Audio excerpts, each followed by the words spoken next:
பழனியில் நடைபெறும் அனைத்துலக முத்தமிழ் முருகன் மாநாட்டில் 385 கட்டுரைகளுக்கு அங்கீகாரம் அளிக்கப்பட்டு ஆய்வு மலரில் வெளியிடப்பட்டுள்ளது. மாநாட்டில் 1039 பேர் ஆய்வு கட்டுரைகள் சமர்ப்பித்த நிலையில் 385 ஆய்வு கட்டுரைகள் தேர்வு செய்யப்பட்டது. இதில் 39 வெளிநாட்டவர் உட்பட 250 பேர் நேரில் கலந்து கொண்டு தங்களது ஆய்வு தொகுப்பை வெளியிட்டனர்.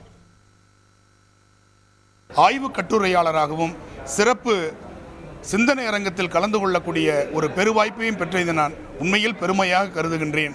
தமிழ் பல்கலைக்கழகத்தினுடைய ஒரு பிரதிநிதியாக இங்கு கலந்து கொள்வதில், மெய்யியல் துறை தலைவராக கலந்து கொள்வதில் உண்மையில் எனக்கு மகிழ்ச்சி.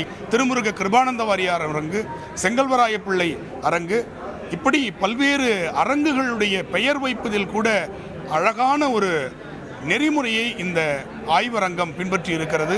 முருகனை கொண்டாட வேண்டிய தேவை என்ன இந்த தமிழ் நிலத்திற்கு இருக்கிறது என்பதை இந்த திராவிட மாடல் அரசு மேற்கொண்டிருக்கிறது என்பதை நினைக்கிற போது புலகாங்கிதம் அடைந்து போகிறது என் உள்ளம்.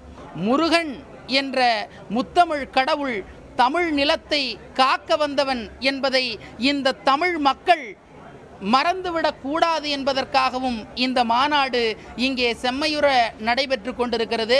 நிறைய இடத்துல முருகன் அடிக்க ஜப்பானில் ஷிங்டோன்னு ஒரு பர்டிகுலர் டைப் ஆஃப் புத்திசம் இருக்குது. அதில் முருகன் தான் கடவுள். அதில் அவங்க தினம் அவங்க வீட்டில் ஹோமம் பண்ணுவாங்க முருகன் பேரில். இன்னைக்கு கூட என்ன தலைப்பில் உங்களோட தீசஸ்? முருகனுடைய பெருமை எப்படி உலகம் முழுக்க பரவி இருக்கு. இதுதான் இப்போ ராமனுக்கு எல்லாம் கூட ஒரு 2-3 இடத்துல தான் பரவி இருக்கு. உலகம் முழுக்க பரவி. சிவன் அந்த பழைய காலத்தில் இருந்தது. சிவன் ஒரு பர்டிகுலர் கண்ட்ரியில் தான் பரவி இருக்கார், எல்லா இடத்துலையும் இல்லை.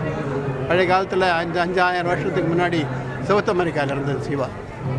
ஆனால் முருகன் எல்லா சின்ன சின்ன ஊர்லாம் கூட பரவி இருக்கான்.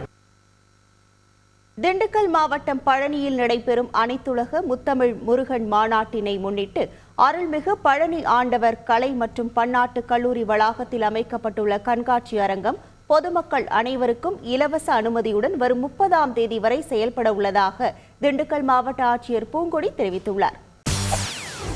செய்திகளை உடனுக்குடன் தெரிந்து கொள்ள உடனே சப்ஸ்கிரைப் பண்ணுங்க.